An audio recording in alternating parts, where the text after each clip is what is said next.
Olá pessoal, tudo bem? Agora a gente vai ver um assunto da parte de eletricidade, mais especificamente magnetismo. Bom, falar sobre ímãs um pouquinho.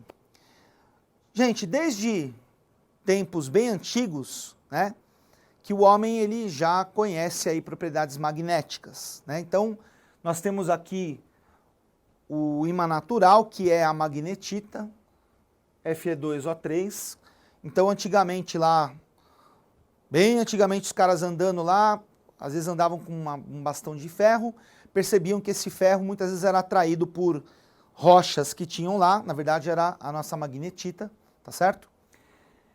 E desde então, né, se estudou aí muita coisa sobre ímãs, sobre as propriedades aí dos ímãs. Então, representei aqui um ímã para vocês.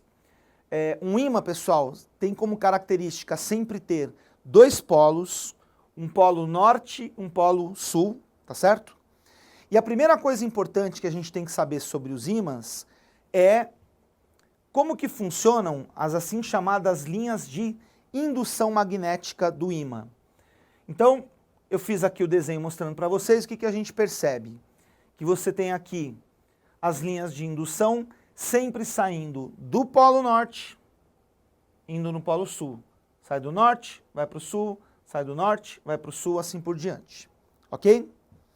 Bom, algumas características de ímãs, pessoal. Primeira propriedade importante do ímã.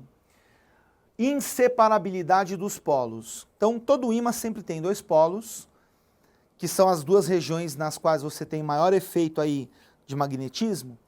E aí, de repente, alguém tem a seguinte ideia, né? Ah, vou pegar um ímã, então aqui polo norte, aqui polo sul, e eu vou cortar esse ímã no meio, que daí eu fico com um ímã norte e um outro ímã sul. Só que não. Se você cortar esse ímã no meio, o que vai acontecer? Você vai ter dois ímãs que vão ter dois polos, norte e sul, norte e sul. Então a parte que era norte, quando eu corto, continua norte, só que a outra extremidade vira sul. E a parte que era sul, né, quando eu corto, continua sul, essa extremidade desse lado direito, e a outra vira norte. Então, não tem como você fabricar um ímã de um polo só. Então, você pegou um ímã, cortou, ele vai ter dois polos sempre, tá certo? Bom, uma outra característica interessante aqui do magnetismo, pessoal, é a seguinte. O nosso planeta Terra pode ser considerado um ímã, tá certo? Existe um campo magnético terrestre. E o que acontece, gente? O norte magnético da Terra coincide aproximadamente, não é exatamente igual, mas coincide aproximadamente com o sul geográfico, tá?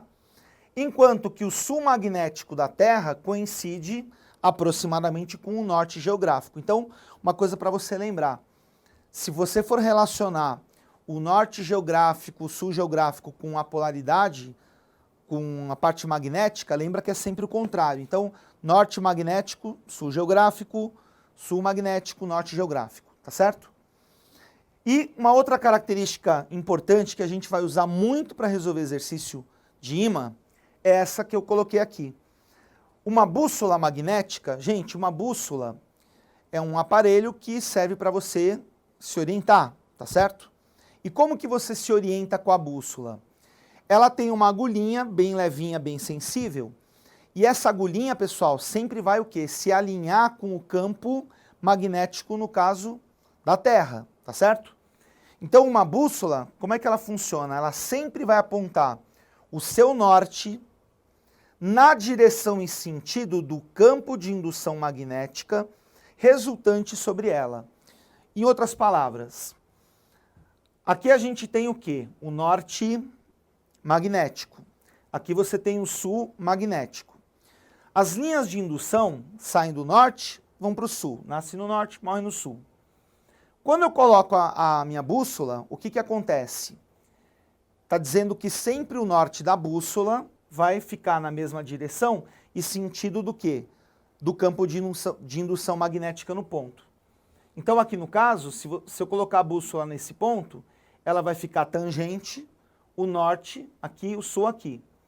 Se eu colocar nesse ponto, vai ficar o norte aqui, o sul aqui, e aqui tangente, o norte aqui, o sul aqui. Então, sul magnético aponta para o norte geográfico. Norte magnético, aqui está o sul geográfico, então é assim que a bússola funciona. Se você de repente colocar dois ímãs próximos um ao outro, você vai ter uma interferência aí de campos, e aí a ideia qual que é? É você pensar no efeito de cada ímã separadamente e fazer a soma vetorial para ver como que a agulhinha vai ficar. Mas isso, pessoal, a gente vai ver melhor nos exercícios resolvidos desse assunto, ok?